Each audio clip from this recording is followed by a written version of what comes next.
1MDB has sparked embezzlement and money laundering investigations across one of the at least biggest 10 corruption countries. scandals the world has ever seen. What may be the biggest financial scam in history. A number of corrupt 1MDB officials treated this public trust as a personal bank account.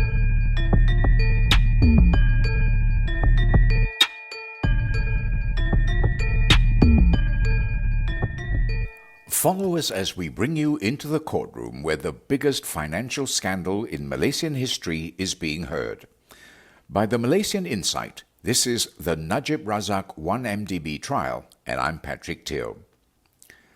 Mohd Bakke Salleh told the Kuala Lumpur High Court today that he was told to be more accommodating when giving testimony about One Malaysia Development Berhad to the Public Accounts Committee in 2015. The former 1MDB chairman said he was told not to mention the names of former Prime Minister Najib Razak or businessman Low Taek Jho in his testimony. It's Wednesday, May 18th, and Najib's trial resumed at the Kuala Lumpur High Court this morning.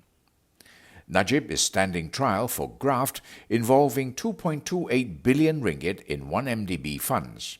He faces 25 charges, 4 for abuse of power and 21 for money laundering, for offences committed between 2011 and 2013.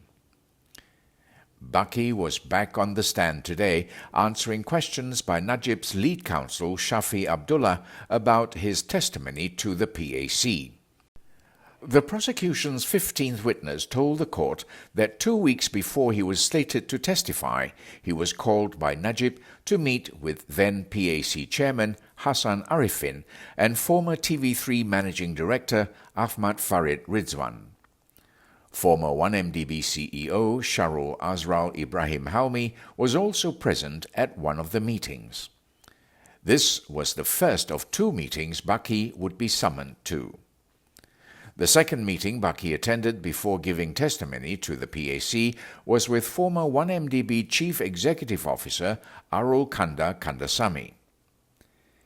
In the first meeting, Hassan and Farid had told him not to mention businessman Joe Low and not to make references to Najib. Those were the subtle instructions sent by them, Bakke told the court, to not mention the Prime Minister and Joe Low as he was considered taboo, Bakke added.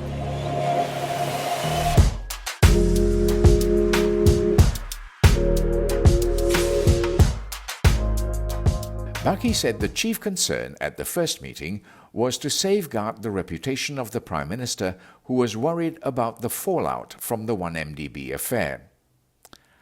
I got the impression that Hassan and Farid wanted me to be more accommodating about my testimony to the PAC, Bakke said. Despite being instructed not to mention Najib or Joe Low, Bakke told the court he already knew what he was going to tell the PAC. I was not going to allow anyone to interfere with my testimony, Bakke said. I merely conveyed facts at the PAC hearing. I did not want to mince my words. And with that, proceedings ended for the day. The trial will continue tomorrow. Thank you for listening. This podcast was brought to you by the Malaysian Insight. It was written by Noel Acharyam, and I'm Patrick Teo.